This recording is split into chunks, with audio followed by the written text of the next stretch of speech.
लो देख लो, जनाब हाथ हिलाते हुए घर आ गए। क्यों भूल गई क्या? मैंने आपको आते समय मार्केट से कुछ सामान लाने को बताया था ना। तुम्हें क्या लगता है नैना कि मेरे पास इतना फालतू का समय है कि मैं तुम्हारी हर छोटी छोटी बातें याद रखूं? अच्छा, शादी के पहले तो चांद सितारों की सैर कराने की बात करते थे और अब मार्केट से जरूरी सामान तक लाना भूल जाते हैं आप, और ऊपर से कहते हैं कि आपके पास इतने फालतू का समय नहीं है। मुझे तो समझ में ही नहीं आता कि शादी हुई है या मैं कैद हो गई हूँ। दिन भर दफ्तर में खटकती रहती हूँ और दफ्तर से आने के बाद घर के कामों में लगी रहती हूँ, यह नहीं कि कोई सहायता भी कर दे मेरी।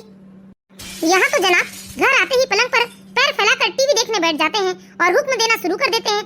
कभी कहते हैं पानी लाओ, कभी कहते हैं चाय लाओ, तो कभी कहते हैं कि भूख लगी। ऐसे हुक्म पे हुक्म चलाते हैं। कभी कहते हैं कि जल्दी से खाना बना लो, तो कभी कहते हैं कि जल्दी से कुछ अच्छा पकवान बना लो। नैना, मैं ऑफिस से थका आया हूँ। तुम जबरदस्ती में बकवास करके मेरा दिमाग और खराब मत करो। और वैसे भी घर के काम काज करने की जिम्मेदारी तो एक पत्नी की ही होती है, और तुम्हें इतनी ही तकलीफ है तो जॉब क्यों नहीं छोड़ देती हो? अच्छा, लोगों को मुश्किल से जॉब मिलती है और मैं लगी लगाई अपनी जॉब छोड़ दूं? तो फिर घर के कामों करो ना, मुझे क्यों सुनाती हो तुम? तुम्हें ना सुनाओ तो और किसे सुनाओ? वैसे भी हमने अपने घर वालों के खिलाफ जाकर एक दूसरे से शादी की है, एक दूसरे के साथ जीने मरने की कसमें खाई है।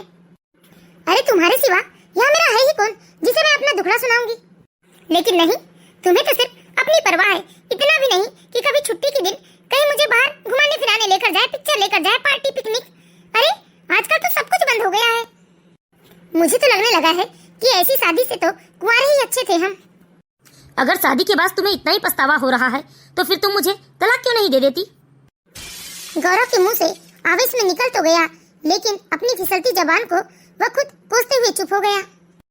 वही तलाक शब्द सुनते ही बेचारी नैना को रोना आ गया और नैना गौरव से बिना कुछ सवाल जवाब किए चुपचाप रोते हुए अपने कमरे में चली जाती है और वह सोचने लगती है कि पहले वो दोनों कितने खुशी खुशी एक दूसरे के साथ थे। असल में गौरव और नैना कॉलेज के दिनों से ही एक दूसरे को पसंद करते थे और दोनों की नौकरी भी एक ही शहर में लगी थी। दोनों ने एक दूसरे से शादी करने का फैसला किया, लेकिन गौरव और नैना दोनों के परिवार वाले इस शादी के सख्त खिलाफ थे और सबसे बड़ा कारण था कि वो दोनों अलग अलग जाति से थे। इसीलिए दोनों ने अपने कुछ दोस्तों की सहायता लेकर कोर्ट मैरिज कर ली। कुछ महीने तो ऐसे हंसते गाते बीत गए, फिर शुरू हुई असली शादी। और फिर एक दूसरे को एक दूसरे की जली कटी बातें सुननी पड़ती है, एक दूसरे की कमियों को अनदेखा करना पड़ता है। दुनिया भुलाकर जैसे प्यार किया जाता है, वैसे ही शादी को तपोभूमि मानकर पूरी निष्ठा के साथ एक दूसरे में एकाकार होना पड़ता है। प्यार करना और बात है, लेकिन प्यार निभाने को शादी कहते हैं। प्यार तो कोई भी कर लेता है, लेकिन प्यार निभाना जिम्मेदारी भरा काम होता है। गौरव और नैना ने एक दूसरे से प्यार किया, शादी भी की, लेकिन दोनों शादी नहीं निभा पा रहे थे। छोटी छोटी बातों को लेकर दोनों में झगड़े होने लगे थे। मैं ही पागल हूँ जो इनके लिए दिन रात अपने ऑफिस के बाद इनकी गृहस्थी में खटकती रहती हूँ। अरे कितना कुछ करती हूँ मैं इनके लिए ताकि इनका मूड ठीक रहे, ये हंसते हुए घर आए। मैं भी जॉब करती हूँ, मैं भी रुपए कमाती हूँ, लेकिन उसके बाद मैं अकेले सारा घर संभालती हूँ। इन्हें घर का कोई काम बता देती हूँ तो ये तो ऐसे गुस्सा करने लगते हैं जैसे मैं दिन भर घर में फालतू बैठी रहती हूँ। नैना, सॉरी नैना, मेरा मतलब वो नहीं था। रहने दीजिए। वैसे भी गुस्से में इंसान सच ही बोलता है, जो उसके मन में होता है, दिमाग में होता है, वही वो अपनी जुबान से बोलता है। अरे यार नैना, क्यों जबरदस्ती बात को बढ़ा रही हो? मैंने कहा ना, मेरा मतलब बिल्कुल वो नहीं था। मैं बात को बढ़ा रही हूँ, आपको आदत हो गई है बात को बढ़ाने की। मैंने आपसे इतना ही तो कहा ना कि मैंने आपको मार्केट से कुछ सामान लाने को बताया था। आप तो ऐसा गुस्सा करने लगे जैसे मैं घर में फ्री बैठी हुई थी। ऑफिस से आने के बाद मैं भी तो घर संभालती हूँ, अकेले घर का सारा काम करती हूँ। अरे यार, अब मैं तुमसे सॉरी बोल रहा हूँ ना, क्यों घर के कामों को लेकर एहसान जताती हो तुम? अच्छा, एहसान जता रही हूँ मैं? अरे सॉरी बोलकर एहसान तो आप जता रहे हैं मुझ पर। तुमसे तो बात करना ही बेकार है। हाँ हाँ जाओ, यही तो तुम चाहते हो कि मैं तुम्हें तलाक दे दूं ताकि तुम्हें मुझसे छुटकारा ही मिल जाए। नैना, ये क्या कुछ भी अनाप शनाप बोले जा रही हो? अनाप शनाप मैं नहीं, अनाप शनाप तो आप बोलने लगे हैं। हर बात में मुझे एहसास करवाते हैं जैसे अब तुम्हारी जिंदगी में मेरी कोई अहमियत रही नहीं गई है। अरे यार, तुम्हें कैसे समझाऊं? तुम्हें क्या साफ साफ सीधे सीधे शब्दों में समझ में नहीं आता? क्यों दिमाग का दही करने में लगी रहती हो तुम? कहा ना मैंने कि मैं तो सिर्फ आपका दिमाग खाती हूँ। मैं तुमसे और बहस नहीं कर सकता, वरना मर्द हूँ, गुस्से में कहीं मेरा हाथ न उठ जाए। अरे तो जा कहाँ रहे हैं? वापस आइए, दिखाइए अपनी मर्दानगी। बकवास बंद करो नैना। तलाक की बात किसने कही, आपने या मैंने? हाँ मैंने कही, गुस्से से निकल गया मेरे मुंह से। वही तो मैं कही जा रही हूँ ना कि गुस्से से सच ही निकलता है इंसान के मुंह से। हाँ निकल गया सच, इसे ही सच मान लो तुम। देखा ना, एहसान कर रहे थे ये मुझे सॉरी बोलकर। असल में अब ये मेरे साथ रहना ही नहीं चाहते हैं। सब समझती हूँ मैं। अरे मैं ही पागल हूँ। पहले जब मैं नाराज हो जाती थी तो घंटों मेरे पास बैठकर मुझे मनाते रहते थे, मुझे समझाते रहते थे, लेकिन अब 2 मिनट भी ये मेरे साथ बैठना पसंद नहीं करते और मुझसे भी ज्यादा गुस्सा करके खुद कमरे से चले जाते हैं। मुझे नहीं लगता कि वो हमारी शादी ज्यादा दिन तक टिक पाएगी। बेचारी नैना बीते दिनों को याद करके रोए जा रही थी, तभी अचानक नैना के मोबाइल पर नैना की माँ का फोन आता है। नैना अपनी माँ का फोन देखकर खुश तो बहुत होती है, लेकिन इस समय वह दुखी थी, इसीलिए अपनी रुलाई रोकने की कोशिश करते हुए वो अपनी माँ से बात करती है, लेकिन उसकी माँ तुरंत ही भाप जाती है कि उनकी बेटी सुखी नहीं है। हेलो, हाँ माँ। नैना बेटा, तू रो रही है? नहीं तो माँ। नैना, किससे झूठ बोल रही है बेटा? तुझे मैंने 9 महीने अपने कोख पर रखा है। तेरे हर सुख दुख को मैं महसूस कर सकती हूँ। मैं अच्छे से समझ गई हूँ कि तू सुखी नहीं है बेटा। तू चिंता मत कर, मैं कल ही आ रही हूँ तेरे पास। बेचारी नैना, उसकी आंखों से तो जैसे आंसू थम ही नहीं रहे थे, इसलिए उसने अपनी माँ से ज्यादा कोई बात नहीं की। और उधर दूसरे दिन बेचारी बहुत उदास थी, परेशान थी, इसलिए वो ऑफिस नहीं गई। लेकिन गौरव ऑफिस चला जाता है। जब नैना दोपहर को अकेले होती है घर में, तब नैना की माँ आती है। बेटा नैना, तुमने अपने हाथ से ही अपने पैर में कुल्हाड़ी मार ली। तू इस शादीशुदा जिंदगी से खुश नहीं है ना बेटा? तेरा दुख साफ साफ दिखाई दे रहा है मुझे। मैं तेरी माँ हूँ। देख, तू मुझसे कुछ झूठ मत बोल, बता सच सच। नहीं माँ, ऐसी कोई बात नहीं है। नैना बेटा, अगर तू खुश नहीं है तो तू चिंता मत कर। अभी तेरे मम्मी पापा जिंदा है, तू चल मेरे साथ चल। माँ, ऐसी कोई बात नहीं है। झूठ मत बोल नैना, कहा ना मैंने तुझसे, मैं तेरी माँ हूँ। अरे जब तक तेरे माँ बाप इस दुनिया में है ना, तो किसी बात की चिंता मत कर। और वैसे भी तू दिखने दिखाने में सुंदर है, पढ़ी लिखी है, खुद रुपए कमाती है। वैसे भी बेटा, अपने जात समाज में लड़कों की कोई कमी भी नहीं है। अपनी बड़ी बहन को ही देख लो, कितनी सुखी है। पति साल में 4-5 बार उसे मायके ले आता है। शहर से बाहर भी उसे साल में 2 बार तो घुमाने ले ही जाता है। और एक तुम अपने आप को देखो, तुम्हें पूरे परिवार से अलग करके विवाह के नाम पर सिवाय दुख के क्या मिला है बताओ? बेचारी नैना पति की बेरुखी और तलाक शब्द से दुखी पत्नी को जब मम्मी की सांत्वना मिली तो वह फूट फूट कर रोने लगी। हाँ मम्मी, ना जाने इन्हें क्या हो गया, हर बात में ये चिढ़ते हैं। मेरी बिटिया, मेरी लाडो, मेरे कलेजे का टुकड़ा, रो मत बेटा तू। बेटा नैना, घर चलने की तैयारी करो। क्या तुम्हें मन नहीं करता कि अपने भाई बहनों से जाकर मिलो? तुम्हें 1 साल हो गया, तुम किसी से नहीं मिली हो बेटा। लेकिन माँ, इस वक्त तो ये घर पर नहीं है। मैं बिना बताए कैसे आ सकती हूँ? और शाम को जब ये घर जाएंगे और मैं इन्हें घर में नहीं मिलूंगी तो फिर ये क्या सोचेंगे माँ? क्या सोचेंगे? क्या सोचेंगे ये क्या मतलब? अभी तक तू उस इंसान के बारे में ही सोच रही है जिस आदमी ने कभी तेरी खुशियों के बारे में नहीं सोचा, कभी तेरी परवाह नहीं की। उसके लिए तू इतना सोच रही है नैना? वैसे भी नैना बेटा, तुम गौरव की बीवी हो, कोई गुलाम नहीं हो। और वैसे भी तुम कहीं और नहीं जा रही हो, अपनी माँ के साथ अपने मायके ही तो जा रही हो ना। इसमें उन्हें क्यों बुरा लगेगा? बल्कि मुझे तो लगता है दामाद जी खुश हो जाएंगे। अरे गौरव को तू फोन करके बता देना कि तू अपने माँ के साथ अपने मायके चली गई है। नैना अपनी माँ की बात मानकर अपनी माँ के साथ अपने मायके चली जाती है। लेकिन गौरव जब शाम को ऑफिस से आता है तो वो देखता है कि घर पर तो ताला लगा हुआ है।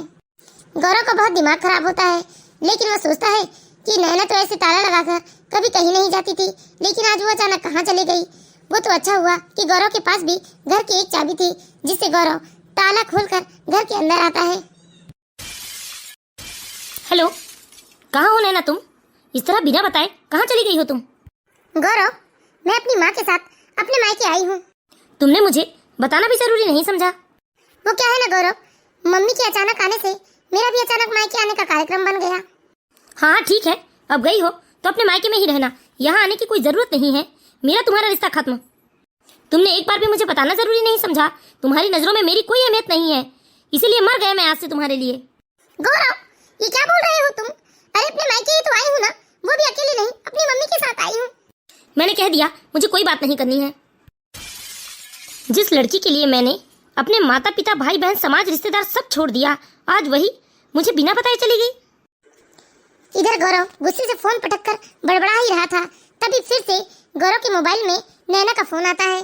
गौरव फोन उठाता है। गौरव को लगा कि सामने नैना ही बात कर रही है, इसीलिए गौरव ने उसे जोर से डांटना शुरू कर दिया, लेकिन उधर से आवाज तो नैना की मम्मी की आई। अब क्या है, क्यों फोन लगाया तुमने? गौरव, बहुत रुला लिया तुमने मेरी बेटी को। ये मत समझना कि मेरी बेटी अकेली है, अभी उसके मम्मी पापा जिंदा है। एक रिपोर्ट में सारी अकड़ भूल जाओगे तुम। अगर उसके मम्मी पापा जिंदा है तो मैं भी इस दुनिया में अकेला नहीं हूँ। गौरव को नैना की माँ की बात सुनकर और ज्यादा गुस्सा आ गया। गौरव ने गुस्से से फोन पटक दिया। अब गौरव ने वापस अपने घर जाने का इरादा बना लिया। गौरव तुरंत ही अपनी पैकिंग करके सीधे अपने घर के लिए निकल गया। असल में गौरव का घर दूसरे शहर में था, लेकिन गौरव और नैना ने एक दूसरे से प्रेम विवाह किया था, इसीलिए वो लोग किसी और शहर में अलग रहते थे। क्यों बेटा, उतर गया फिर से प्यार मोहब्बत का भूत? माँ, नैना की माँ मुझे कोर्ट कचहरी की धमकी दे रही है, इसलिए मैंने उसे कह दिया कि वापस आने की जरूरत नहीं है, अपनी माँ के पास ही रहो। बेटा तू चिंता मत कर, दूसरी जात की लड़की से शादी करके जीवन की सबसे बड़ी भूल की थी तूने। तलाक ले और छुटकारा पाओ उस लड़की से। हम समाज की किसी अच्छी लड़की से शादी करवा देंगे तेरी। वैसे भी विवाह दो परिवारों का मिलन है, जो भूल हो गई उसे भूल जाओ। अभी तुम्हारी उम्र ही क्या है, दिखने दिखाने में सुंदर हो, अच्छा कमाते हो, अभी कुछ नहीं बिगड़ा है। हाँ जी, सुबह का भूला शाम को घर आ जाए तो उसे भूला नहीं कहते। अच्छा ही हुआ कि कोई बाल बच्चा नहीं है, वरना फंस जाता तू तो बुरी तरीके से। बच्चे हो जाते ना तो पूरा जीवन ही बर्बाद हो जाता। फिर बताओ, तुम्हारे बच्चों की शादी तुम किस जात में करते? बेटा प्यार तभी तक सार्थक है जब तक वो अच्छे से निभ जाए, लेकिन बीच में टूट जाए ना तो उसे अपने पराये सब गलती ही कहते हैं। इधर गौरव के माता पिता गौरव को समझा रहे थे, उधर नैना के माता पिता नैना को समझा रहे थे। लेकिन यदि यही शादी जाति में होती तो माता पिता समझा बुझा कर बच्चों को सलाह देते। विवाह कोई मजाक नहीं है, थोड़ा बहुत तो सुनना पड़ता है। पत्नी का धर्म है कि जहाँ से डोली उठे वहीं से जनाजा भी उठता है। फिर दामाद जी से क्षमा याचना भी करते लड़की के माता पिता। लड़के के माता पिता भी बहू को प्रेम से समझा बुझा कर घर लाने की सलाह देते, लेकिन माता पिता की मर्जी के विरुद्ध अंतर जाति विवाह में तो जैसे दोनों पक्षों के परिवार वाले इस प्रयास में ही रहते हैं कि यह शादी ही नहीं थी, धोखा था। लड़की के माता पिता कहते हैं कि उनकी बेटी को बहला फुसलाकर प्रेम जाल में फंसाया गया है। उनकी बेटी या बेटा वो तो बहुत ही सीधा साधा था। लड़के के माता पिता और लड़की के माता पिता तो बस इसी फिराक में बैठे थे कि यह शादी टूट जाए। अब डिवोर्स ही एकमात्र रास्ता था, क्योंकि सबको लगता था कि यह शादी टूट जाने में ही सबकी भलाई है। ऐसे में जीजा नाम के प्राणी को घर का सम्मानित व्यक्ति समझ सलाह ली जाती है। और जीजा तो वही कहते हैं जो कि सास ससुर सुनना चाहते हैं और समाज सुनना चाहता है। इस गठबंधन के बंध को तोड़ने का काम जीजा को आगे बढ़ाकर करवाया जाता है।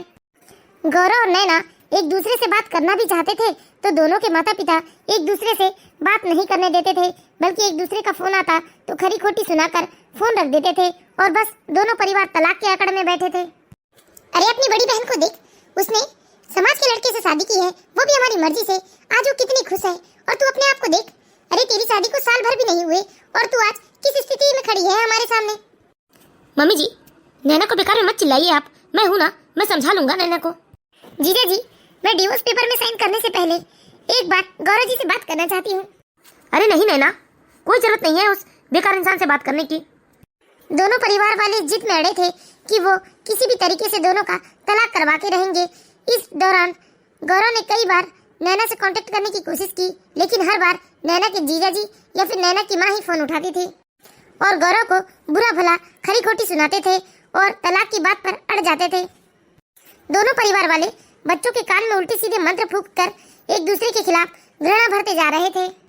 धीरे धीरे 4 महीने का समय बीत जाता है और इस दौरान पहली पेशी में भी पति पत्नी आपस में बात न कर पाए। इस उद्देश्य से घर से समझा बुझा कर दोनों को कोर्ट में लेकर जाया जाता है। साथ में माता पिता जीजा जी हर दम नैना के आसपास ही बने रहते थे कि कहीं नैना गौरव से कोई बात न कर ले। इस बीच में नैना ऑफिस नहीं गई, उसने अपना तबादला दूसरे शहर में करवा लिया था। मजिस्ट्रेट के पूछने पर दोनों पक्षों ने तलाक के लिए अपनी रजामंदी दिखाई थी। फिर दूसरी पेशी में उनके वकीलों ने अपनी अपनी दलीलें दी। तीसरी पेशी में पत्नी और पति को साथ में थोड़े वक्त के लिए छोड़ दिया गया।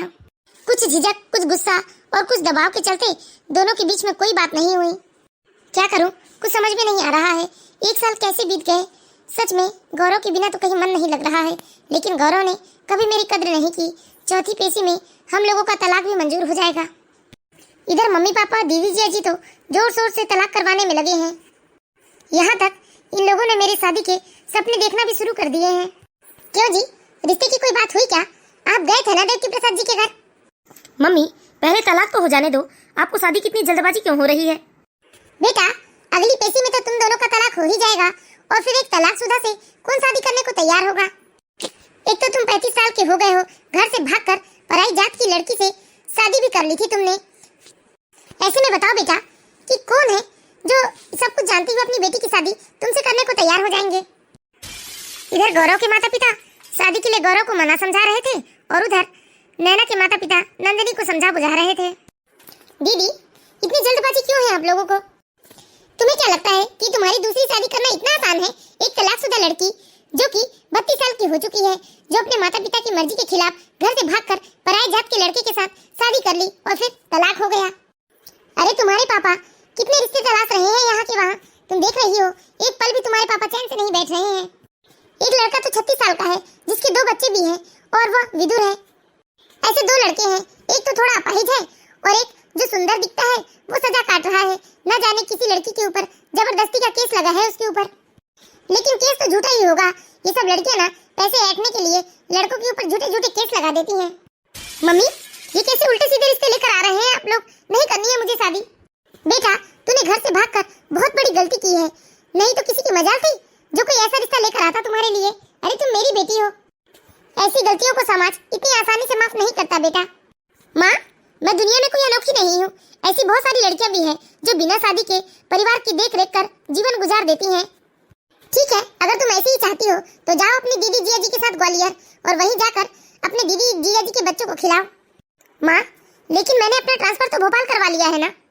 ठीक है तो जाओ भोपाल जाओ अपने भैया भाभी के पास और वहीं रहो और अपने भतीजी भतीजियों की बुआ बनकर उनकी अच्छे से देखरेख करो। बेचारी नैना का घर में शांति से रहना बहुत मुश्किल हो गया था। असल में नैना ने अपने भैया भाभी को बात करते सुन लिया था। नैना की भाभी का कहना था कि नैना दीदी की अच्छी खासी सैलरी है, अगर वो उनके साथ रहेगी तो उनके बच्चों को भी सपोर्ट हो जाएगा। बेचारी नैना मन मार कर अपने भैया भाभी के पास रहने चली जाती है भोपाल। लेकिन नैना का वहाँ मन नहीं लगता क्योंकि वहाँ तो घर और रसोई की जिम्मेदारी भाभी की थी। भैया हमेशा ड्राइंग रूम में बैठते अपने दोस्तों के साथ गप्पे लड़ाते, कभी टीवी देखते। बेचारी नैना थकी हारी ऑफिस से आती और आते ही उसके भाभी भैया उसे बच्चों को पढ़ाने की जिम्मेदारी सौंप देते। बुआ जी चलिए ना हमारे साथ खेलिए ना। नहीं रिमझिम अभी बुआ का मन नहीं है, जाओ तुम खेल लो बेटा। नहीं बुआ जी प्लीज चलिए ना, हमें आपके साथ खेलना है। रिमझिम मैंने कहा ना बेटा मैं बहुत थक गई हूँ, मुझे आराम की जरूरत है, जाओ तुम खेलो। अरे दीदी ऐसे भी क्या थकान है, बच्ची जिद कर रही है, जाइए ना खेल लीजिए उसके साथ, अच्छा लगेगा उसे। आप तो दिन भर ऑफिस में एक कुर्सी में बैठकर ही काम करते होंगे, मुझे देखो मैं दिन भर घर में घूम घूम कर काम करती हूँ, उसके बाद भी बच्चों को किसी चीज के लिए मना नहीं करती। ठीक है भाभी मैं खेलती हूँ बच्चों के साथ। धीरे धीरे 1 साल का समय बीत जाता है। अब तो नैना और गौरव का तलाक भी हो जाता है।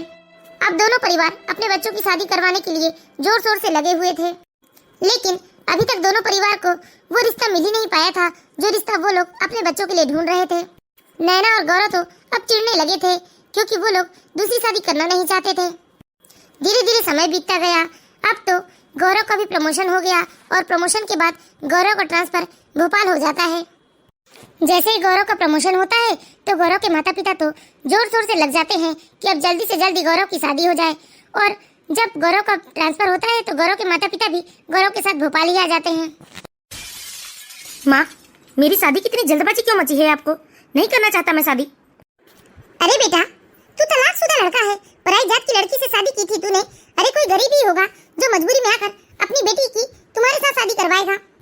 तुम्हें मालूम भी है कि जहाँ भी लड़की देखने जाओ कैसे कैसे सवाल पूछते हैं। अरे कई लोग तो ये भी कहते हैं कि कौन जाने तुम दोनों का बच्चा भी होगा। माँ मुझे किसी ऐसी वैसी लड़की से शादी नहीं करनी है। अरे बेटा तुम्हारे दामन पे दाग लगा है फिर भी तुम अपनी पसंद नापसंद बता रहे हो। अरे कभी तुमने हमारे बारे में सोचा है कि हम तुम्हारे माता पिता तुम्हारे जीवन को सुखी बनाने के लिए कितनी कोशिश कर रहे हैं, रात दिन चैन से सो तक नहीं पा रहे हैं। जहाँ से भी रिश्ता लेकर जाता हूँ वापस आकर तुम्हें बताता हूँ तो तुम 50 कमियां निकालते हो। कभी कहते हो कि लड़की की कम उम्र है, कभी कहते हो लड़की पढ़ी लिखी नहीं है। अरे इतने नखरे क्यों?